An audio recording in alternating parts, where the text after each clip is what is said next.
Welcome back to our science class. Have you read the chapter Adaptations in Animals? Okay, very good. So let us recall what we have studied in the last class about vertebrates and invertebrates. Let me ask you few questions. Question number 1. Name 2 examples of vertebrates. Name 2 examples of vertebrates. Anybody? Yes. Cow and a goat. Then next question. Name 2 flightless birds. പറക്കാത്ത പക്ഷികൾ. Yes. Ostrich and a penguin. Then the next question, 2 examples of fish. Yes, shark and a salmon. Then the next question, name the group of animals live both on land and in water. കരയിലും വെള്ളത്തിലും ജീവിക്കുന്നു animals. Yes, amphibians. As we learned in the previous class, on the basis of their characteristics, animals can be divided into 2 groups, vertebrates and invertebrates. So today we are going to study about adaptations in animals. Adaptations in animals.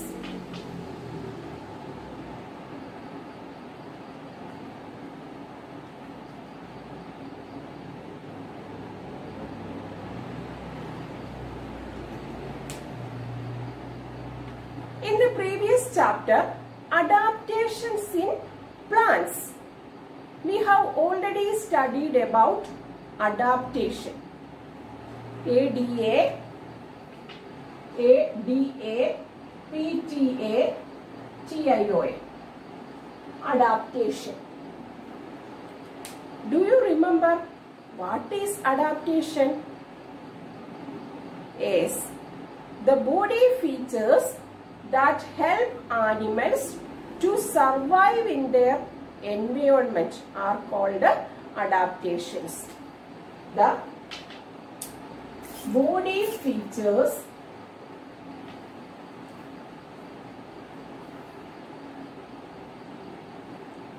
that help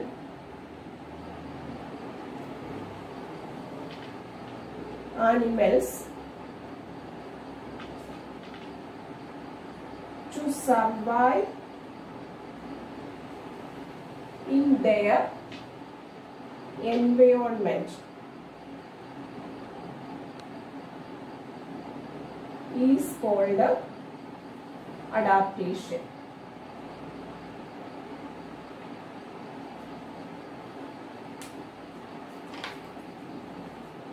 So what is adaptation?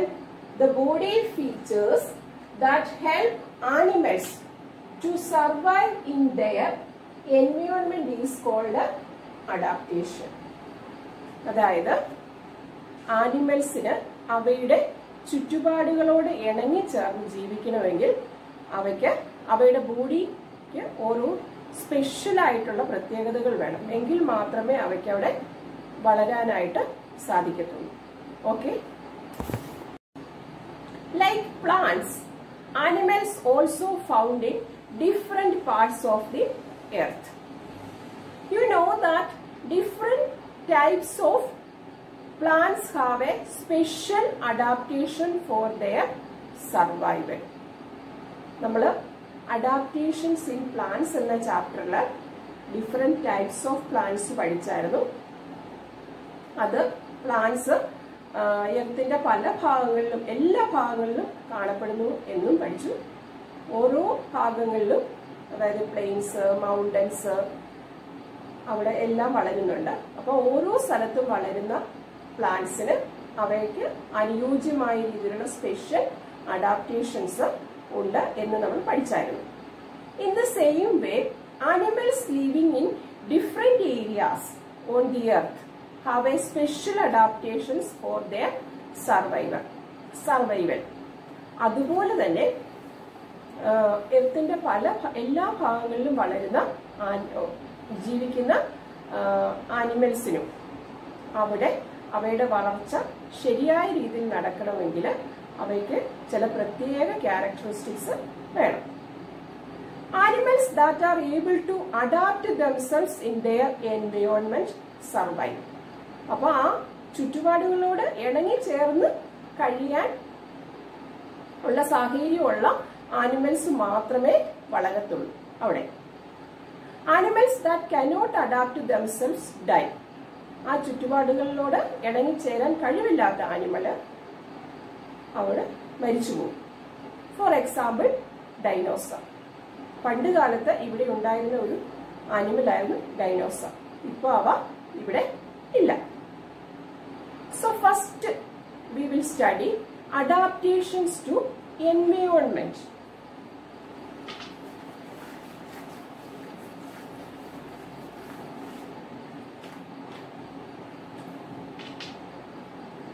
ADA, PTA, TION. Adaptations to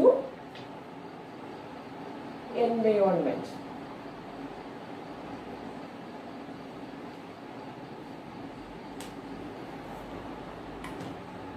Based on their habitats, animals can be classified into 5 groups.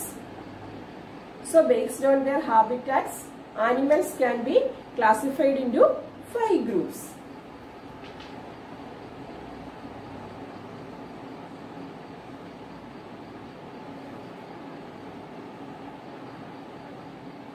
So first one, terrestrial animals.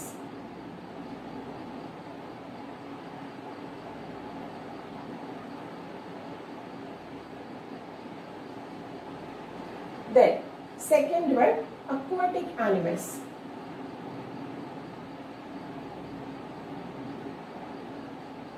Then third one, amphibians.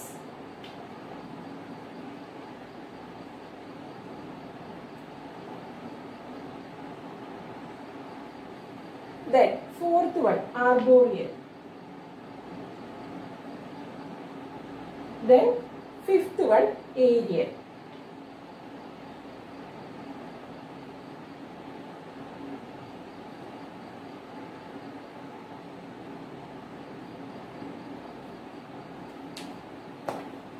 So based on their habitats, animals can be classified into 5 groups.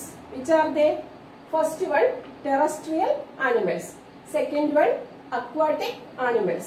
Third one, amphibians. Fourth one, arboreal. Then fifth one, aerial animals. Okay. So let us study in detail. First one, terrestrial animals.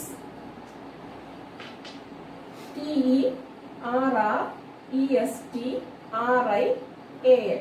Terrestrial animals.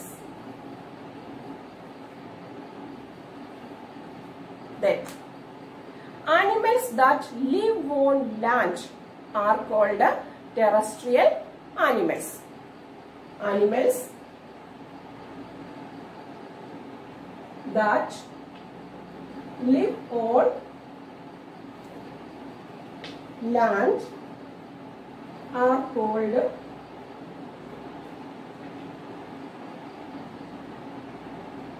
terrestrial animals. So what are terrestrial animals? Animals that live on land are called terrestrial animals. അതായത് കരയിൽ ജീവിക്കുന്ന animals ആണ് എന്ത്? terrestrial animals. They have legs to move and lungs to breathe air. അവയ്ക്ക് സഞ്ചരിക്കുവാനായിട്ട് കാലുകളുണ്ട്, പിന്നെ breath ചെയ്യുന്നത് എന്തുപയോഗിച്ചാണ്? Yes, lungs. On the land, conditions vary from place to place. It is very hot in deserts and cold in polar regions.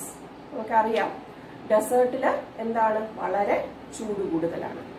അതുപോലെ തന്നെ polar റീജിയൻസിലൊക്കെ ഭയങ്കര തണുപ്പാണ്. Examples: camels are adapted to live in deserts. സാധാരണയായിട്ട് camel's എവിടെയാണ് കാണപ്പെടുന്നത്? Desert. അപ്പൊ അവയുടെ body features എല്ലാം തന്നെ ഡെസേർട്ടിൽ ജീവിക്കുവാനായിട്ട് യോജിച്ചത് ആയിരിക്കും. They have several body features that help them survive in the hot and dry environment conditions of the deserts. നമുക്കറിയാം ഡെസേർട്ടില് വളരെ ചൂട് കൂടുതലാണ്, മഴയൊക്കെ വളരെ കുറവാണ്, അതുകൊണ്ട് തന്നെ വെള്ളം എപ്പോഴും ഒന്നും കിട്ടത്തില്ല. Then camels have thick skin protect from intense heat. അപ്പം ക്യാമൽസിന്റെ ഒക്കെ സ്കിന്ന് വളരെ തിക്കാണ്. എന്തിനു വേണ്ടിയാണ്? അപ്പൊ അവിടെ വളരെ ചൂടാന്ന് പറഞ്ഞില്ലേ, അപ്പൊ അതിൽ നിന്നും പ്രൊട്ടക്ഷൻ കിട്ടുന്നതിന് വേണ്ടി അവയുടെ സ്കിൻ വളരെ തിക്കാണ്. Then they can live without water for many days. ക്യാമലിന്റെ വേറെ ഒരു പ്രത്യേകതയാണ് അവയ്ക്ക് വെള്ളം ഇല്ലാതെ ഒത്തിരിയും ദിവസങ്ങൾ ജീവിക്കുവാനായിട്ട് സാധിക്കും. But when available, it can drink over 200 liters of water. അപ്പം മഴയൊക്കെ എപ്പോഴെങ്കിലും പെയ്യുമ്പോൾ ഇവയ്ക്ക് ഒരു പ്രാവശ്യം തന്നെ ഏകദേശം 200 ലിറ്ററോളം വെള്ളം ഒറ്റ പ്രാവശ്യം അതിന് കുടിക്കാനായിട്ട് സാധിക്കും. Then next feature is nostrils can be closed and opened at will.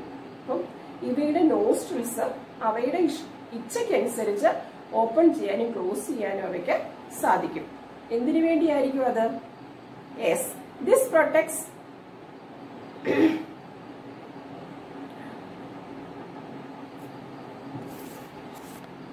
അതായത് കാറ്റൊക്കെ അടിക്കുമ്പോൾ മണല്, പിന്നെ ഡെസേർട്ട് റീജിയനിൽ എന്തായാലും കൂടുതലായിട്ടുള്ളത് മണല്. അപ്പം ആ കാറ്റടിക്കുമ്പോൾ മണൽ തരികളൊക്കെ പറന്നു വരും. അപ്പൊ അത് നോസ്ട്രിൽസിൽ കൂടി അകത്തേക്ക് കയറിപ്പോകും. അപ്പം നോസ്ട്രിൽസ് ക്ലോസ് ആകുമ്പോൾ അത് അകത്തേക്ക് കയറി പോകത്തില്ല. The next feature is large padded feet help to walk on sand easily. നമുക്കറിയാം, നമ്മൾ കടൽ തീരത്തൊക്കെ ചെന്നാൽ മണലിൽ കൂടെ നടക്കാനായിട്ട് വളരെ പ്രയാസമാണ്. അപ്പം ഇതിന്റെ പാഡഡ് ഫീറ്റ് ആണ്, അതുകൊണ്ട് തന്നെ അത് മണലിൽ കൂടി സഞ്ചരിക്കുവാനായിട്ട് അതിന് സാധിക്കും. Then next is excess amount of food is stored in the hump as fat. ഇനി ഇവയുടെ ഹമ്പില്, അതായത് അതിന്റെ ആ പുറത്തുള്ള ഹമ്പ് കണ്ടിട്ടില്ലേ, അപ്പൊ അവയില് ഫുഡ് സ്റ്റോർ ചെയ്ത് വെക്കാനായിട്ടുള്ള ഒരു കപ്പാസിറ്റി അതിനുണ്ട്. അതങ്ങനെ ഫാറ്റ് ആയിട്ടാണ് അതിൽ എക്സസ് ഫുഡ് സ്റ്റോർ ചെയ്ത് വെക്കുന്നത്. Then they have long eyelashes protect eyes from sandy wings. അതുപോലെ തന്നെ അതിന്റെ കൺപീലികൾ വളരെ നീളമുള്ളതാണ്, അതും അത് മണൽ കാറ്റിൽ നിന്നും അതിനെ പ്രൊട്ടക്ട് ചെയ്യുന്നു. Okay, next example is polar bear. Polar bears are adapted to live in polar regions. It has thick fur that protect it from extreme cold. നമുക്കറിയാം, പോളാർ റീജിയൻസിലൊക്കെ എന്ത് കൂടുതലാണ്? തണുപ്പ് കൂടുതലാണ്. അതുകൊണ്ട് തന്നെ പോളാർ ബിയറിന് തിക്ക് ഫർ, വളരെ രോമങ്ങളുണ്ട്. എന്തിനു വേണ്ടിയാണ്? തണുപ്പിൽ നിന്നും രക്ഷപ്പെടുന്നതിന്. Then penguins and seals have also adapted to live in extreme cold conditions. They have a thick layer of fat called blubber under their skin, which keeps them warm. Penguin, seal ഇവയ്ക്ക് വളരെ ഇവയുടെ സ്കിന്നില് fat store ചെയ്ത് വെച്ചിട്ടുണ്ട്. അതുകൊണ്ട് തന്നെ അവയും തണുപ്പിൽ നിന്നും രക്ഷപ്പെടുന്നു. Then a yak lives in cold mountains. It has long hair on its body. Then another interesting adaptation for bears and frogs is hibernation.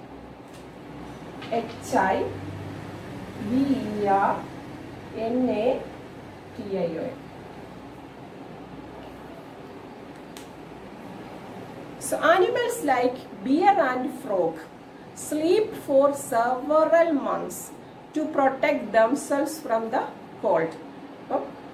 Bear, frog തുടങ്ങിയ ആനിമൽസിന്റെ ഒരു ഇൻട്രസ്റ്റിംഗ് ആയിട്ടുള്ള ഒരു അഡാപ്റ്റേഷൻ ആണ് എന്താണ് തണുപ്പ് കൂടുതലുള്ള മാസങ്ങളിലെല്ലാം തന്നെ മാസങ്ങളോളം അവ ഉറക്കമായിരിക്കും. Such a winter sleep is called a hibernation. Hibernation. Some animals hibernate, that is, go into deep sleep, so they can survive throughout the cold season. When the weather is freezing and the food is scarce. Hibernation truly is a clever survival mechanism. Now let's see some animals that can hibernate. Wood frogs, common porwills, ground squirrels, hamsters, bats, bears, garter snakes, and snails. അപ്പോൾ അതിന് പറയുന്ന പേരാണ് hibernation. Then some animals like land snails and salamander go for a sleep during summer months. അതുപോലെ വേറെ ഒരു പ്രത്യേകതയാണ് land snail, സാൽമാൻഡർ തുടങ്ങിയ animals summer സീസണിൽ അവ എന്തായിരിക്കും ആ മാസങ്ങൾ മുഴുവൻ അത് ഉറക്കമായിരിക്കും. അപ്പോൾ അതിൽ നിന്നും അതിന് ആ ചൂടുകാലത്തിൽ നിന്നും രക്ഷപ്പെടാനായിട്ട് സാധിക്കുന്നു. This is called aestivation. AESTIVATION. Okay. Then next is aquatic animals. AQUATI. Aquatic animals. Do you remember what are aquatic animals? Yes. Animals that live in water are called aquatic animals. Animals that live in water are called aquatic animals.